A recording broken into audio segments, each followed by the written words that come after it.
पहले का जो है यहाँ तक हमने पिछली वीडियो क्लास में पढ़ चुका था। तो रवा करण किसे कहते हैं, ठीक है।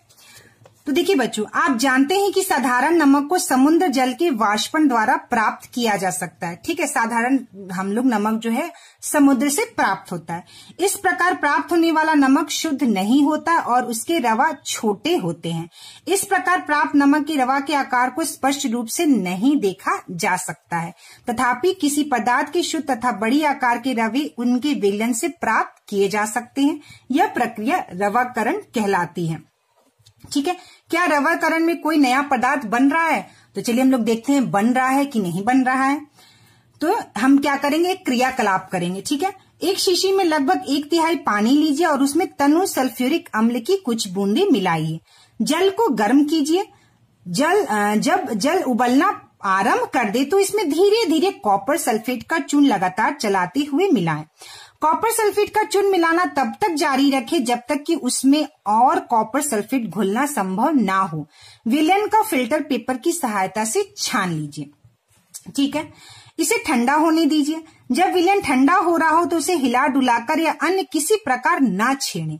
कुछ समय बाद विलयन को देखिए, क्या कॉपर सल्फेट के रवा दिखाई देते हैं? यदि नहीं तो कुछ समय और प्रतीक्षा कीजिए। तो चलिए हमारा नेक्स्ट यहाँ पर क्रियाकलाप, फिर एक और क्रियाकलाप है। एक शीशी में 5 मिलीमीटर पानी लीजिए बच्चों, इसमें 1 ग्राम फिटकरी डालिए, ठीक है। यदि फिटकरी पानी में नहीं घुलती है तो शीशी के पानी को क्या करेंगे, हम गर्म करेंगे, ठीक है। गर्म कीजिए। फिटकरी के घुलते ही इस शीशी को पानी से भरे एक बर्तन में ठंडा होने रख दीजिए। 1 घंटे बाद बोतल को ध्यान से देखिए। यदि फिटकरी का रवा नहीं बना तो फिटकरी का एक छोटा टुकड़ा को धागे की सहारा फिटकरी के विलयन में इस तरह से बच्चों लटका दें। तो आप देखेंगे बच्चों, जब फिटकरी को हम गर्म करते हैं इस तरह से लटका देते थे, छोटे छोटे आपको कण दिखाई दे रहे होंगे। इसमें देखिए छोटे छोटे कण दिखाई दे रहे। यह कण जो है बच्चों फिटकरी के कण होते हैं और यही कण जो होते हैं फिटकरी के होते हैं, जो फिटकरी से अलग हो गए हैं, और इसी को हम रवाकरण कहते हैं, ठीक है। फिटकरी के रवे बनाना। तो क्या घोल में से फिटकरी रवे बाहर निकले? रवों का आकार कैसा है? लटके हुए फिटकरी के टुकड़े के आकार में कोई परिवर्तन हुआ? फिटकरी के टुकड़े पर जो पदार्थ जमा हुआ वह क्या है? क्या फिटकरी का रवा पहले से ज्यादा शुद्ध और साफ है? तो हाँ, क्या होता है बच्चों, यह जो रवा का जो कण है बच्चों, देख रहे हैं कि फिटकरी से टूट कर निकला है, तो इसका आकार जो है वह छोटा हो गया, और यह जो फिटकरी बड़ी सी थी वह टूट टूट के क्या हो गया बच्चों, छोटी हो गई।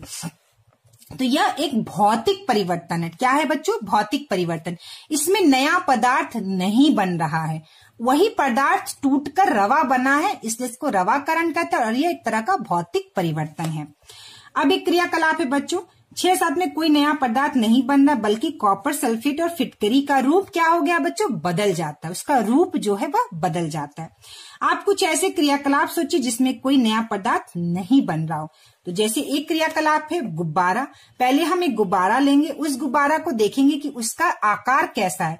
जब आप उस गुब्बारे को बच्चों फुला देंगे और फुलाने के बाद उसका गैस निकाल देंगे, उसको छोड़ देंगे, तो आप देखेंगे गुब्बारे का जो आकार पहले इतना था, अब वो गुब्बारे का आकार बड़ा होकर इतना हो गया है। तो गुब्बारा फुलाने के बाद जब गुब्बारा छोड़ देंगे तो क्या हो जाता है बच्चों, वह फैल जाता है थोड़ा, और उसका आकार जो है थोड़ा बदल जाता है। तो गुब्बारे में भौतिक परिवर्तन, तो क्या होता है बच्चों कि वह बैलून का आकार बदल जाता है, तो इसे भौतिक परिवर्तन कहते हैं।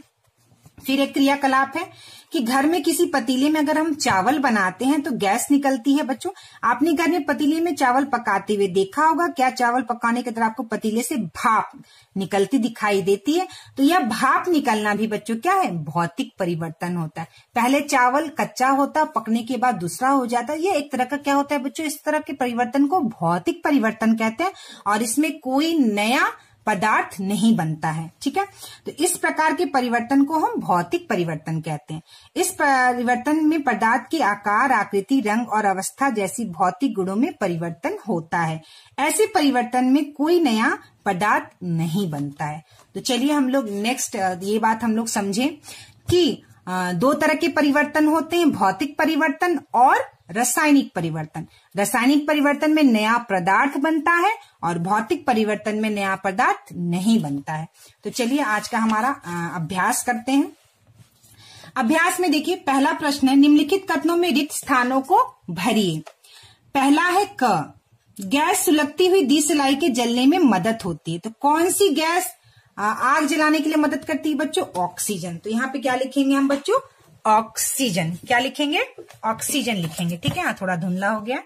चलिए, दूसरा है परिवर्तन में नए पदार्थ का निर्माण होता है। तो कौन सी परिवर्तन में? रासायनिक परिवर्तन। यहां मैंने नहीं लिखा है क्योंकि जगह बहुत कम था। रासायनिक परिवर्तन में नए पदार्थ का निर्माण होता है। ग है खाने की सोडा का रासायनिक नाम क्या है बच्चों? तो खाने की सोडा का रासायनिक नाम है बच्चों सोडियम बाइकार्बोनेट। क्या नाम है बच्चों? Sodium bicarbonate. और जब कार्बन डाइऑक्साइड को चूने के पानी में प्रवाहित किया जाता है तो कैल्शियम कार्बोनेट के कारण, कैल्शियम कार्बोनेट बनने के कारण दूधिया हो जाता है। तो देखिए यहाँ पे मैंने पहले का उत्तर लिखा है क, ख, ग, घ, पहले का। ठीक है, पहला ऑक्सीजन है, दूसरा रासायनिक परिवर्तन, तीसरा सोडियम बाइकार्बोनेट और घ है कैल्शियम कार्बोनेट।